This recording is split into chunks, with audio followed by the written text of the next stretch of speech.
첫째 주는 임마누엘 중창단, 둘째 주는 샤론 성가대 맞나요? 그 다음에 이제 샤론은 권사 찬양대와 합해지는 거예요. 그리고 셋째 주는 헵시바와 요한 합쳐서 헵시바, 이름을 헵시바라고 해달라고 하셔가지고 그렇게 하고, 넷째 주는 누가 할까요? 제일 많이 모이시는 바울 사랑방이 그렇게 하도록 하겠습니다. 그래서 임마누엘, 샤론, 헵시바, 바울 이렇게 오후 예배를 돌아가면서 하도록 하시고, 새벽 특세 기도의 11조에는 이제 그 외의 사랑방이 이제 순서대로 돌아가도록 하겠습니다. 그러니까 다음 주는 어느 중창단이에요? 헵시바가 되겠죠. 헵시바, 요한이 함께 하는 중창단이 되겠습니다. 옆 사람과 인사하겠습니다. 함께 예배 드려 행복합니다. 인사하겠습니다. 잃어버린 자를 찾으려라는 제목으로 말씀 전하겠습니다. 오늘 말씀은 삭개오가 뽕나무에 올라가서 예수님을 만난 이야기입니다. 어려서부터 우리가 주일학교 때 많이 들었던 동화처럼 들었던 말씀이기 때문에 너무나 익숙한 말씀입니다. 이 말씀은 우리가 너무나 잘 알고 있는 말씀인데, 이 말씀을 통해 우리에게 주시고자 하는 교훈이 무엇인가, 또 성령께서 이 사건을 통해 우리에게 주시고자 하는 교훈과 의미가 무엇인가 하는 것을 우리가 늘 아는 말씀이지만 생각해 볼 필요가 있습니다. 오늘 말씀에 보면 예수님께서 예루살렘으로 가는 길에 광야에서 예루살렘 동편에 있는 여리고라는 지역을 지나가시게 됩니다. 이것이 누가복음 18장과 19장의 내용입니다. 이 두 장에 걸쳐서 예수님께서 여리고에 들어가시는 내용이 나옵니다. 여리고에 들어가셨을 때 예수님을 맞이하는 수많은 무리 가운데 보면 독특한 한 명이 등장하고 있습니다. 세리장 삭개오라는 사람이 있는데, 이 사람은 굉장히 부유한 사람이었습니다. 그런데 이 사람은 부유함의 문제가 아니라 자신의 부유함을 어떻게 이루었느냐에 대한 문제를 갖고 있는 사람이었습니다. 이 삭개오가 예수님을 보고 싶고 예수님을 만나고 싶은 간절한 소망 가운데 나무 위로 올라가게 됩니다. 옛날 번역에는 무슨 나무로 되어 있었습니까? 뽕나무죠. 지금은 돌무화과 나무인데 아무래도 뽕나무가 더 은혜가 되는 것 같습니다. 주일학교 때 배웠던 노래도 있지 않습니까? 엉금엉금 뽕나무 위에 키 작은 삭개오, 예수, 다 같이 할까요? 예수님이 부르셨어요. 외로운 삭개오, 오늘은 너희 집에 쉬어가리라. 예수님 어서 오세요. 즐거운 삭개오. 잠 깨시라고 제가 재롱도 떨고 있습니다. 내일 모레 50인데 이러고 있습니다. 이렇게 삭개오가 뽕나무 위에 올라가서 그 나무 위에 예수님을 보고 있습니다. 그래서 예수님께서 삭개오를 쳐다보시면서 하시는 말씀이 뭔가 하면, 삭개오야 내려와라, 내가 오늘 너희 집에 쉬어가겠다고 말씀하십니다. 그래서 예수님과 제자들이 삭개오의 집에 들어가서 쉬게 되는데, 이를 통해 삭개오가 하나님의 은혜에 감격해서 자기 재산의 절반을 뚝 떼어서 가난한 자들에게 나눠주고, 또 토색한 것이 있으면 4배나 갚겠나이다 라고 말할 때 예수님께서 말씀하시기를 이 집에 하나님의 구원이 임하였다, 이도 아브라함의 자손이다 라고 말씀하시는 사건이 오늘의 본문입니다. 오늘 본문 말씀에서 우리가 조금 주의해서 봐야 하는 단어가 뭔가 하면 여리고라는 단어입니다. 제가 조금 전에도 18장과 19장의 이야기가 쭉 이어져 있다고 말씀드렸는데요. 누가복음 19장 1절에서 10절까지 단락은 그 앞에 있는 18장 35절에서부터 시작되는 내용과 함께 살펴보아야 합니다. 예수님께서 이 땅에 오셔서 가장 마음이 쓰신 곳은 당연히 어려운 사람들이었습니다. 외로운 사람들, 소외된 사람들, 가난한 사람들, 버림받은 사람들에게 예수님은 늘 관심을 갖고 계셨고 그들을 구원하기를 원하셨습니다. 그래서 18장 마지막 부분에 보면 예수님께서 여리고 성에 가까이 가셨을 때 누구를 만나는가 하면 구걸하는 맹인을 만나게 됩니다. 이 거지가 맹인인데 예수님께 나와 고침을 받습니다. 18장 35절을 보시면 이렇게 말씀합니다. 여리고에 가까이 가셨을 때 한 맹인이 길가에 앉아 구걸하다가, 그때 예수님께서 맹인을 고쳐주시면서 무슨 말씀하시는가 하면 18장 42절에 보면 예수께서 그에게 이르시되 보라 내 믿음이 너를 구원하였느니라. 너 뭐 하길 원하니? 예수님 저 보기를 원합니다. 그래 내 믿음이 너를 구원하였느니라. 이렇게 선포하십니다. 이 부분은 우리가 쉽게 받아들일 수 있습니다. 예수님은 왜냐하면 예수님은 연약한 자를 사랑하시기 때문입니다. 그런데 문제는 뭔가 하면 18장 초반에 가서 보면 앞에 가서 보면 예수님과 제자들과의 대화가 오가는 것을 보게 되는데 제자들이 묻습니다. 예수님, 부자가 천국에 들어갈 수 있습니까? 당연히 부자는 들어가겠죠. 왜냐하면 유대인들은 부유함, 자신이 가지고 있는 재산이 바로 하나님께 받은 복이라고 생각했습니다. 그러니까 부자인 사람은 복 받았으니까 당연히 천국에 들어갈 거야 라고 생각했습니다. 그런데 예수님께서 의외의 말씀을 하시는데 부자가 천국에 들어가는 것은 낙타가 어디로 들어가는 것보다 바늘귀로 들어간 것보다 어렵다. 안 된다고 말씀하십니다. 그런데 예수님께서 거기에다 여운을 하나 남겨주시는데 18장 27절에 보면 이르시되 무릇 사람이 할 수 없는 것을 하나님은 하실 수 있느니라. 사람이 할 수 없는 것을 누군 할 수 있다고요? 하나님은 하실 수가 있습니다. 다시 말해서 우리는 예수님께서 가난한 자, 소외된 자, 연약한 자를 구원하시는 분이신데 예수님은 누구를 구원하기를 원하시는가 하면 부자도 구원하기를 원하신다는 사실입니다. 그런데 어려운 일입니다. 낙타가 바늘귀로 들어가는 것만큼 그것보다 더 어렵습니다. 그런데 이게 전혀 불가능한 것은 아닙니다. 정말 불가능해 보이지만 하나님은 하실 수가 있습니다. 모든 것이 그렇습니다. 우리가 볼 때 이 병은 낫기 힘든 것처럼 보이지만 하나님은 낫게 하실 줄 믿습니다. 정말 불가능해 보이지만 하나님은 하실 수가 있습니다. 모든 것이 그렇습니다. 실패해서 일어나는 것이 불가능해 보이지만 하나님은 그 안에서 얼마든지 우리를 일으켜 세우실 수가 있습니다. 그래서 부자가 구원받는 이야기가 바로 삭개오의 이야기입니다. 누가복음 18장 35절에서 43절에가 오늘 본문 말씀은 지리적 배경이 여리고로 소개되고 있는데 우리가 여리고 하면 무엇을 떠오르는가 하면 여호수아가 여리고 성을 점령하는 그 장면이 떠오르게 됩니다. 여호수아가 하나님 명령을 따라서 여리고 성을 돌고 돌아서 성을 무너뜨리고 점령하는 사건을 우리는 너무나 잘 알고 있습니다. 그런데 오늘 본문에서는 여리고라는 의미를 조금은 다른 각도에서 살펴볼 필요가 있습니다. 그래서 여리고라는 성읍에 대해 우리가 지금까지 많이 알고 있지만 좀 빌드업을 해볼 필요가 있을 것 같습니다. 이스라엘 땅을 보면 북쪽에 갈릴리 호수가 있고 또 그 갈릴리 호수를 물이 흘러내려서 요단강을 타고 내려와서 사해 바다까지 흐르게 됩니다. 사해 바다에 흐르는 여정 속에 계곡길을 따라서 요단강이 흐르는데 이 요단강이 흐르는 마지막 지점에 여리고라는 성이 있습니다. 사해 바다는 여러분이 잘 알다시피 사해 즉 염분, 죽음의 바다입니다. 염분의 농도가 워낙 높아서 생명체가 살 수 없는 곳이 바로 사해 바다입니다. 그리고 이 바다는 땅속 깊은 곳에 있기 때문에 요단강을 타고 들어온 물이 흘러갈 수 없는 곳이 사해 바다입니다. 그로 인해 이 사해 바다는 오직 증발만 있습니다. 뜨거운 태양빛으로 물이 증발되기 때문에 여기 남아있는 찌꺼기들의 염분의 농도가 높아져서 생명체가 없는 바다가 되고 말았습니다. 이 요단강이 흘러내려오는 마지막 지점에 여리고 성이 있습니다. 제가 설교를 준비하면서 챗 GPT한테 한번 물어봤습니다. 여리고 역사는 얼마나 되느냐 물어보니까 챗 GPT가 하는 말이 약 8,000년 정도 된다고 말합니다. 대략 맞는 얘기예요. 또 여리고성 역사가 이처럼 이렇게 8,000년이나 긴 것은 왜 그런가 하면 거기에 강이 있었기 때문입니다. 강이 있고 사해가 있어서 소금을 구할 수가 있었기 때문에 여리고라는 성이 세워질 수가 있었습니다. 다 아시다시피 큰 도시는 다 강가에 있습니다. 물이 공급되어야만 사람들이 살 수 있기 때문에 도시가 형성되려면 이처럼 강가 옆에 도시가 세워지게 됩니다.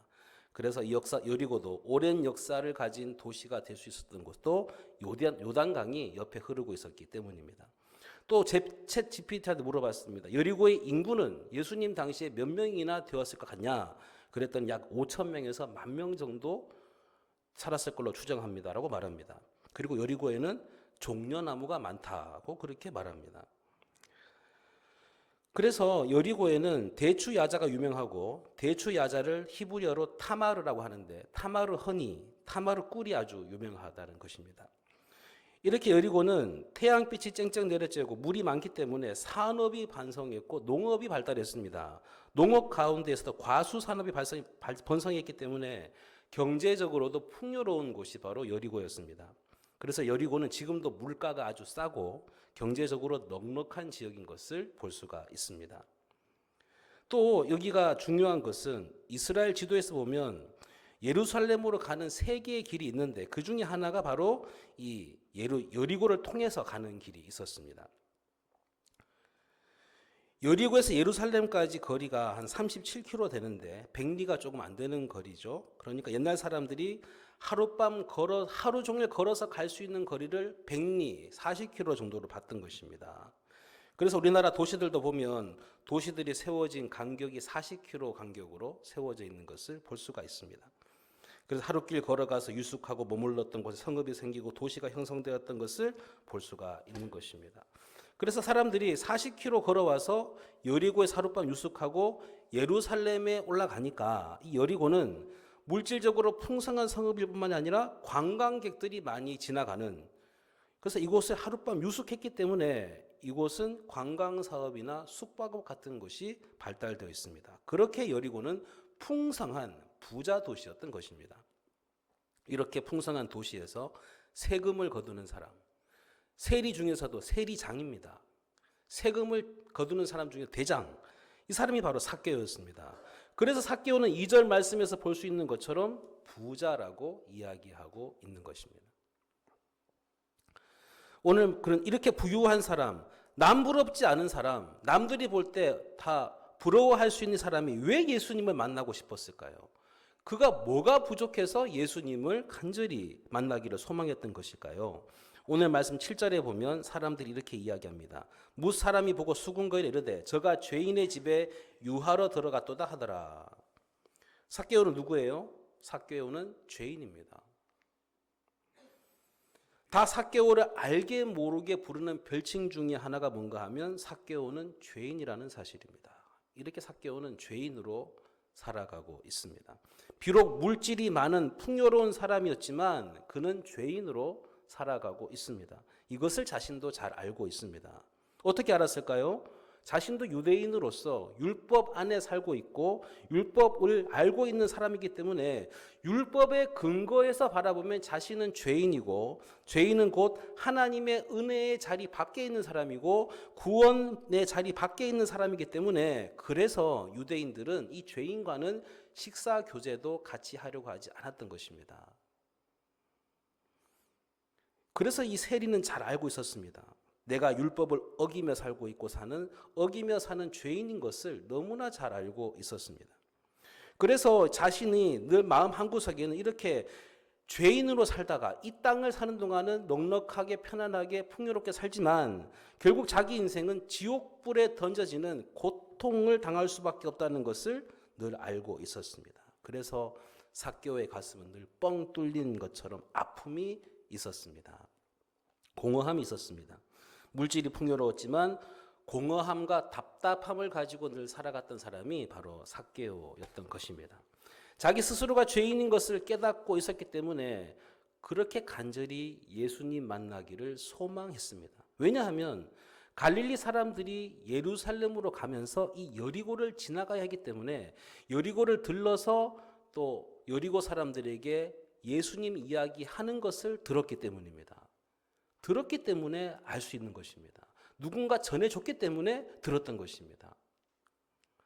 갈릴리에 유명한 선지자가 나타났다고, 예수라는 유명한 선지자가 나타났는데 그 선지자는 무엇을 얘기하느냐? 하나님 나라를 선포하고 천국을 선포한다는 것을 들었습니다. 여러분들 다 천국 가야 됩니다. 다 천국 가야 된다고 말씀하시면서 그분이 죄인과 세리와 창기와 가난한 자, 병든 자, 귀신 들린 자, 나병 걸린 자들을 치유하고 회복시켜주며 그들을 천국으로 인도하고 있다는 얘기를 삭개오가 듣게 되었습니다. 그러니까 갈릴리 사람들로부터 이 유명한 선지자가 나타나서 천국을 선포하고 천국에 들어가는 사람은 어떤 사람인가 하면 다른 사람이 아니라 회개하고 돌이키는 자들은 다 천국 백성이 된다는 것을 들었다는 사실입니다. 그래서 나사로는 예수님을 바라보며 소망을 갖게 되었습니다. 나사로에게 희망은 오직 나사렛 예수밖에는 없었습니다. 예수님을 붙들어야, 예수님을 만나야 자기가 지옥에서 천국의 삶으로 변화될 수 있다는 것을 너무나 잘 알게 되었습니다. 그래서 그가 예수님을 만나려고 했던 것입니다. 그런데 그가 예수님 만나기 위해서는 장애물이 있었습니다. 그의 키가 작은 것입니다. 그래서 예수님을 볼 수가 없어서 발을 세워보려고 해도 볼 수가 없고, 그래서 그는 돌 무화과 나무 위에 올라가서 예수님을 보려고 했습니다. 우리는 이 말씀을 바라보며 삭개오가 얼마나 큰 축복을 받은 사람인가를 깨달을 수 있습니다. 삭개오는 알았습니다. 뭘 알았습니까? 내가 죄인이라는 사실을 알았습니다. 내가 죄인이다. 내가 죄인인 것을 깨닫는 사람은 복된 사람입니다. 성도 여러분, 크리스찬과 넌 크리스찬의 차이가 무엇일까요? 내가 그리스도인이다, 그리스도인이 아니다는 성경 말씀 로마서 3장 10절부터 18절에 나와 있는 것처럼 세상에 의인은 없나니 한 사람도 없다. 다 치우쳐서 하나님 앞에 범죄하는, 선을 행하는 자가 하나도 없다고 말씀하고 있습니다. 세상 사람들 모두가 다 그들의 목구멍은 열린 무덤이요, 그들의 혀는 악행을 하는 혀요, 또 그들의 입술은 악담을 하는 입술이요, 또한 그들의 입은 범죄하는 입술인 것을 이야기하면서 그들의 입에 독이 가득하다고 말씀하고 있습니다. 그들의 발은 피 흘리기를 빨리 하는 인생인들인 것을 이야기하며 결국 사람의 그 입으로 얼마나 많은 죄를 짓고 있는가를 말씀해주고 있습니다. 그래서 결국 하나님 앞에서 모든 사람은 다 죄인일 수밖에 없다고 말씀하고 있습니다. 그런데 이러한 죄인을 위해 예수 그리스도께서 십자가에 죽으시고 돌아가심으로 히브리서 8장 12절 13절에서 보면 하나님께서 우리의 죄를 하나도 기억하지 아니하신다고 말씀하고 있습니다. 우리의 죄를 하나도 기억하지 아니하시고 우리에게 구원의 놀라운 은혜를 베풀어 주신다고 말씀하고 있습니다. 그런데 목사님들 가운데 설교할 때 이렇게 설교하는 분들이 계세요. 틀린 말은 아닌데요. 뭐라고 하냐면, 예를 들어서 우리의 죄가 얼마나 무서운가를 강조하기 위해 얘기하면서 나무에다 못을 박아 놓으면 못이 가득히 박혀 있다 그걸 빼잖아요. 못을 빼도 그 자국이 막 많이 남아 있죠. 그게 보기 싫잖아요. 그게 바로 죄라고 생각하는 거죠. 그래서 죄를 지으면 안 된다고, 죄는 무서운 거라고 그렇게 설교하는 분들이 있습니다. 그래서 죄를 범하지 말라고 말합니다. 그런데 성경에 보면 우리 하나님은 어떤 분이시냐? 그 못을 뽑아내고 못 자국이 그대로 남아있는 게 아니라 우리의 죄를 어떻게 한다? 도말한다고 말씀하셨어요. 도말한다는 것은 무슨 뜻인가 하면 흔적도 없이 제거해버리는 것을 말합니다. 그러니까 도말한다는 흔적까지 없애버리는 거예요. 그 흔적조차 사라지게 하는 것입니다. 하나님께서 기억하시지 않는다는 것은 흔적도 남기지 않겠다는 것입니다.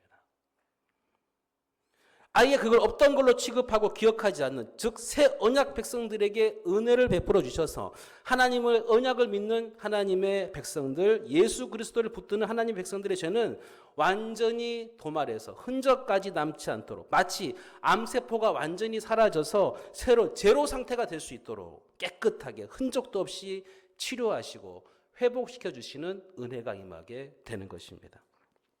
이것이 바로 예수 그리스도의 능력입니다. 예수 그리스도의 십자가의 보혈의 능력인 것을 말씀해 주고 있습니다. 그런데 그렇기 때문에 오늘 말씀에서 보는 것처럼 삭개오가 예수님을 보기를 간절히 원했고, 또 예수님 앞에 나올 때 예수님으로 말미암아 죄의 문제가 해결되어져서 예수님께서 이렇게 선포하십니다. 이 집에 구원이 임하였느니라. 그가 구원받은 하나님의 백성으로 은혜를 누리게 되었음을 말씀해 주십니다. 그런데 우리에게 주시는 교훈은 이것입니다. 우리가 예수 그리스도를 믿으면 구원받는데 중요한 것은 우리가 다 삭개오와 같은 모습이라는 것입니다. 삭개오가 예수 그리스도를 영접했을 때, 예수님께서 그의 집에 들어가셔서 유하셨을 때 삭개오는 감동과 감격 속에서 이렇게 말합니다. 8절을 보겠습니다. 삭개오가 서서 주께 여짜오되 주여 보시옵소서, 내 소유의 절반을 가난한 자들에게 주겠사오며 만일 누구의 것을 속여 빼앗은 일이 있으면 내 갑절이나 갚겠나이다. 가난한 자를 위해서 내 재산의 절반을 뚝 잘라서 나누어 주고 또 나아가서 내가 토색한 것, 남의 것, 착취한 것 있으면 몇 4배로 갚아주겠다라고 예수님께 삭개오는 말합니다. 이 말씀을 통해 삭개오가 어떤 사람이었냐면 지금까지 돈을 바라보고 살았고 돈을 좋아했고 돈을 의지하고 살았던 사람이 완전히 바뀌어버린 거예요. 인생이 바뀐 것입니다. 인생이 바뀌어서 예수 그리스도 안에서 천국을 소망하는 천국 백성으로 살아가는 완전히 인생의 가치관이 바뀌어버린 그런 모습을 볼 수가 있습니다. 이 삭개오 이야기를 통해 예수 그리스도를 영접하고 천국 백성으로 살아간 우리의 인생의 가치의 기준이 바뀌어야 된다는 것을 교훈해주고 가르쳐주고 있습니다. 돈만 알던 돈벌레와 같은 인생이 변하여서 가난한 자를 배려하고 예수님께서 낮아지심과 같이 그도 낮아져서 섬김의 삶을 사는 이 모습, 우리가 낮아져서 섬김의 삶을 사는 우리도 똑같이 그런 삶을 살아가는 하나님의 백성이 되어야 한다는 것을 말씀해 주십니다. 우리가 잘 알고 있는 것처럼 사도 바울이 얼마나 위풍당당하고 자신감이 뿜뿜했던 그런 사람이었습니까? 빌립보서 3장과 4절에 보면 이렇게 말합니다. 나는 내가 외모로 볼 때 자랑할 게 많다고 말합니다. 태어난 지 8일 만에 할례받은 사람이고 이스라엘 사람이고 베냐민 지파이고 또 히브리어를 할 줄 아는 정통 유대인이라고 말합니다. 뿐만 아니라 율법으로는 바리새파 사람이요 부족함이 전혀 없는 그런 사람이라고 자랑합니다. 그런데 그가 뭐라고 얘기하냐면 이런 외모 자랑거리 다 배설물로 여긴다고 말합니다. 이것들을 다 배설물로 여기기 때문에 디모데전서 1장 15절 16절에서 나는 죄인 중에 괴수라고 고백하고 있습니다. 디모데전서 1장 15절 16절 보십시오. 밑보다 모든 사람이 받을 만한 이 말이여 그리스도 예수께서 죄인을 구원하시려고 세상에 임하셨다 하였도다. 죄인 중에 내가 괴수니라. 그러나 내가 긍휼을 입은 까닭은 예수 그리스도께서 내게 먼저 일체 오래 참으심을 보이사 후에 주를 믿어 영생 얻는 자들에게 본이 되게 하려 하심이라. 자기가 죄인이고 죄인 중에 괴수이기 때문에 자기 자신이 이런 죄 가운데 살 수밖에 없었던 인생이었는데 하나님께서 은혜를 베풀어 주셨기 때문에 자기가 자랑하는 이 모든 것들을 배설물과 같이 여기노라. 오직 십자가를 붙들고 십자가를 따라가는 인생이 되었던 것을 이야기하고 있습니다. 사랑하는 여러분, 오늘 우리는 이 말씀이 여리고에서 일어났던 사건인 것을 기억해야 합니다. 여리고에서 예수님께서 하루를 유숙하시고 예루살렘으로 가십니다. 예루살렘에 올라가셔서 그곳에서 십자가를 지시고 우리의 죄를 위한 대속물로 돌아가셔서 그로 인한 구원의 은혜가 우리가 누리게 되었습니다. 그래서 삭개오 이야기는 하나의 예표적인 사건이고 하나의 그림자적인 사건입니다. 이 예표적 사건을 통해 우리에게 보여주시는 게 뭔가 하면 삭개오가 예수님 만나서 예수님이 이 사람 가정 안에 유하심으로 그가 구원의 은혜를 누리게 되었다는 사실입니다.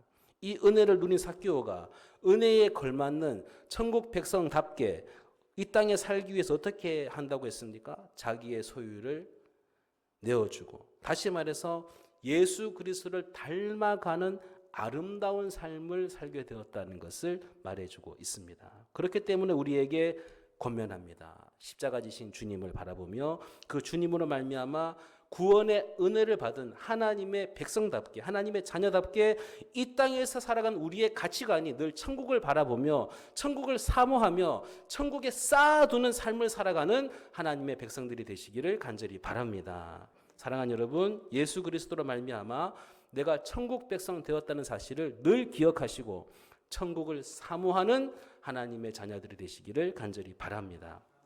우리 주님이 이런 양을 찾아 잃어버린 양을 찾아 나서는 것처럼 죽어가는 영혼들 위해서 오늘 작정하신 VIP들 33분이 작정하셨는데 100명을 작정하셨습니다.